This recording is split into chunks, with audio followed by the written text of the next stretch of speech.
What's up guys, how's it going? So today I want to talk about a video that Meet Kevin just put out, and it's called A Massive Change is Coming. And Meet Kevin, if you don't know, is really big on YouTube. He has 1.71 million followers, which is insane. I watch his videos all the time, they're amazing.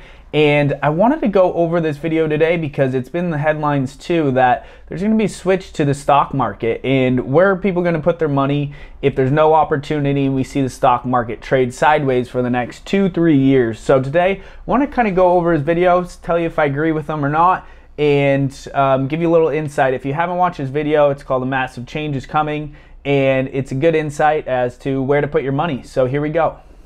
It's going to mean lower growth in the economy, which means we're not going to be going crazy to the moon on all the stocks.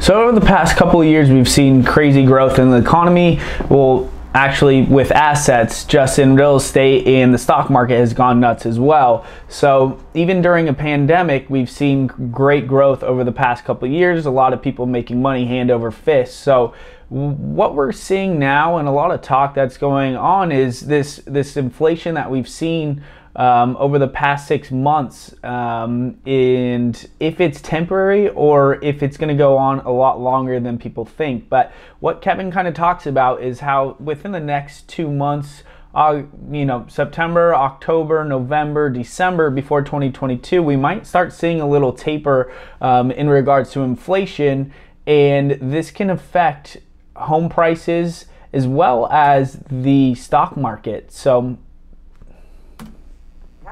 in fact, there could even be a spreading out of money.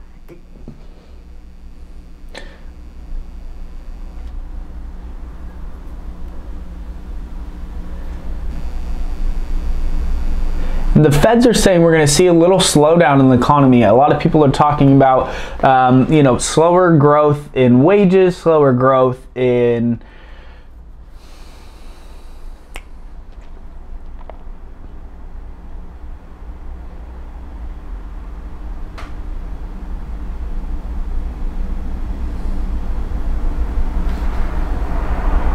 slower growth in wages is slower growth in jobs due to tech, and the world changing is going to have people spreading their money out a lot more different places if the stock market is only going to trade sideways for the next 2 years. We're definitely going to see slower growth in the economy according to the feds over the next coming years. So what does that mean for people? Where are they going to put their money? So Kevin, maybe we just don't see those crazy rates of returns that we've seen in 2020 and 2021 going forward for the rest of the decade. Like literally 2022 to 2030 could just be a slow growth economy, putting along.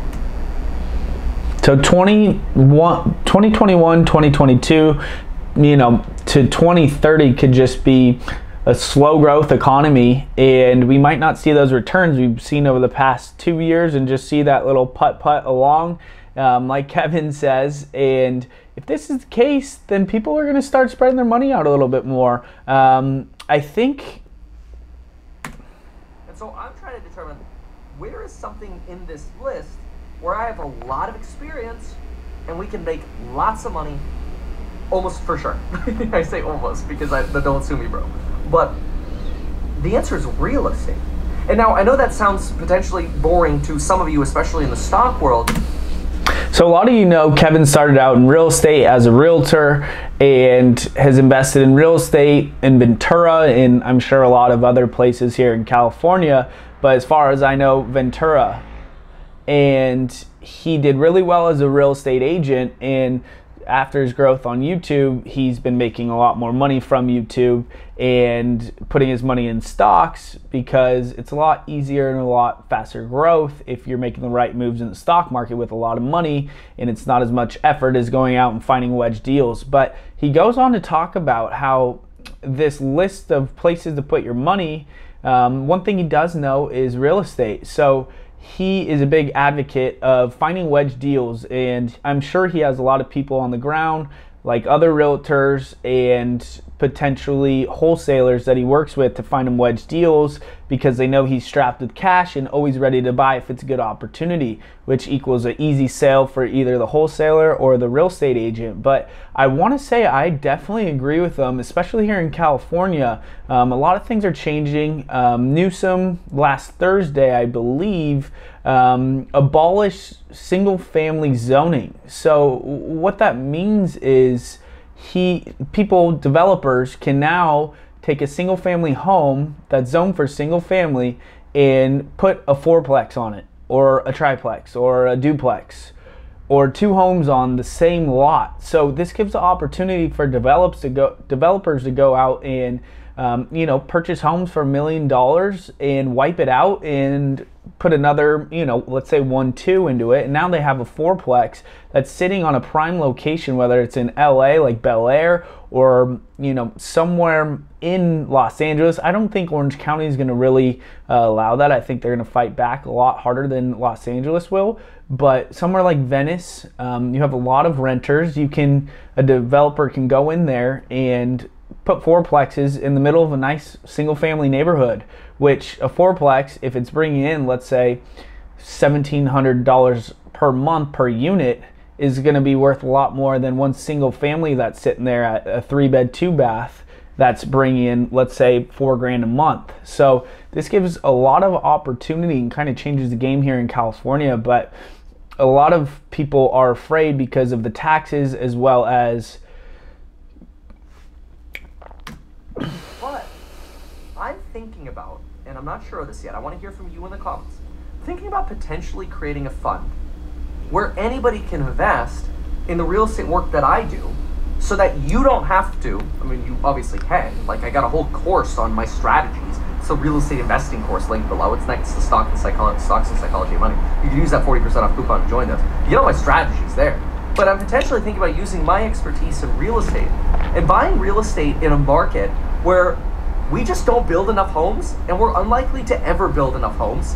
In fact, I just ran a political campaign on trying to build hundreds of thousands of new homes, and was basically laughed out of the discussion. I'm like, hey, we have a housing affordability problem. We should build hundreds of thousands of new homes in areas outside of our city so we can better our infrastructure, build solar and wind farms around them, build new master plan communities, and finally invest in our schools by raising more property tax revenue. That's logical. Logic doesn't work in politics. So this is where I'm interested in potentially creating a fund that invests, and I know some people are going to cringe at this, but hear it out, invest solely in California real estate, coastline real estate, where we can't build more real estate, and then potentially use some new laws that keep passing to turn these really good below market value real estate purchases into cash flow opportunities by doing very streamlined and simple redevelopments. And so this, if it is something that you are interested in, you can leave me a comment down below, but the best thing to do is go to betkevin.com/cashflow.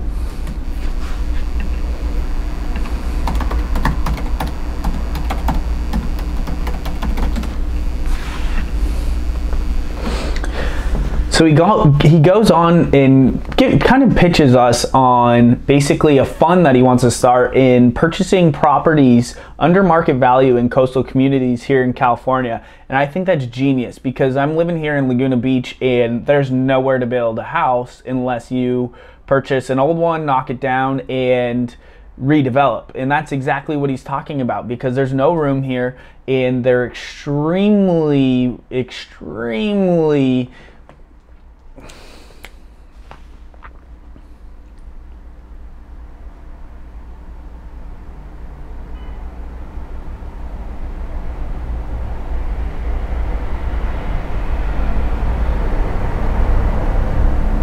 So as you know, California coastal real estate is extremely desirable, whether you're buying or renting.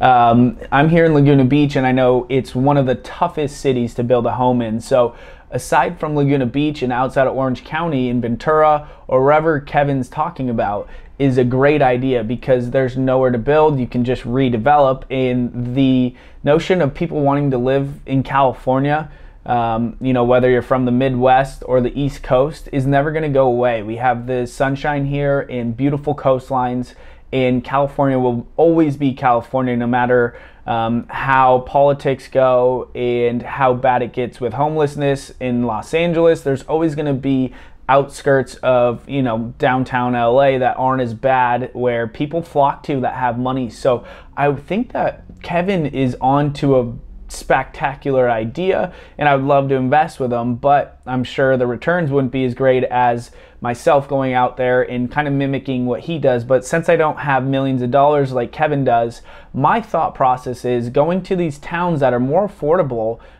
you know, more central in Northern California. It's a little cheaper than Southern California, and having people from the Bay Area like that go inland to afford a little bit more, that are sick of the city. A place like Redding, which is on the border of California and Oregon, I think is a perfect opportunity. It's a growing town. It's by Mount Shasta. There's things to do, and property values are still cheap. And we're not building enough homes here in California and throughout the US, and I don't think that we ever will catch up with the need for housing here, especially due to affordability. But the new zoning laws gives people like you and I an opportunity to find houses that, you know, have garages, detached garages here in California. What depends on what city you want to invest in, how much money you have, and experience as well. But I'm thinking I go somewhere like Redding and buy these single family homes that have detached 2-car garages, and extend on these detached 2-car garages and make them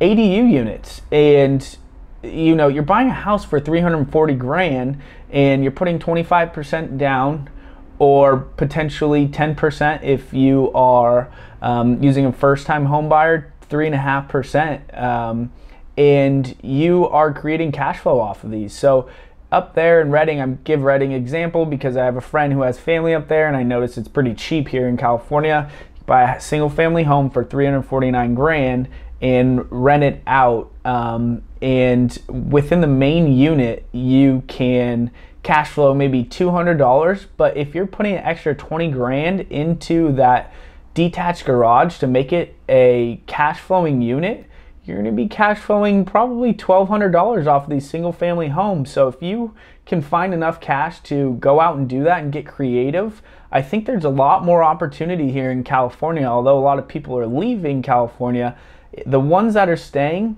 there's always going to be people living in California, and there's always going to be a need for housing. So if you can get shifty with it, I'm thinking Kevin's right about this. I think that no matter where you're at, if it's a growing city and there's jobs available, I believe over the next 5-10 years we'll do extremely well. What do you guys think? Leave a comment. Let me know if you think that these little change in single family zonings here in California is going to bring opportunity, or do you think people will continue to leave California and not want to buy and invest in California? Let me know what you guys think. Kevin.com/cashflow, and the goal is going to be get back to the place where ideas take root and expand. Take a house, let's say, 3-bedroom, 2-bath house, buy it for, say, $550,000. Put $40,000, $50,000 of work into it, so you're into it for, say, $600,000. It's now in a $700,000 to $750,000 neighborhood, and then we figure out, hey, can we work and partner with companies that can streamline, like even tiny home companies, that can streamline the conversion or replacement of our garage into a second unit, or a third or fourth unit? Because California just passed a law that allowed, wait a minute, this is literally perfect. If you can't have reasonable people elected in California, and they're not ever going to solve the housing crisis because they'll never get their act together and build more homes. And it sounds to me like the perfect thing to do, which is like, that's almost kind of what you want. You want somebody who's failed but also succeeded really well. And so I'm kind of excited about this. I'm not sure, but if you're excited about that idea too, it's something to potentially diversify into. KevinDot.com/cashflow. Link down below, and stay tuned for more updates. So some thoughts, hopefully if you got value out of this. I think it's extremely important to remember that Kevin's talking about buying homes that are under market value, and this leaves a wedge deal, a wedge between what the comps are in the neighborhood and what you purchased it at. So once you're done with the house, let's say you put in $20,000 worth of upgrades, your house could be worth just as much or more than comps in the neighborhood, which, you know, if you're at 30% on the deal, the spread, then you can cash out, refi, and go to your next deal.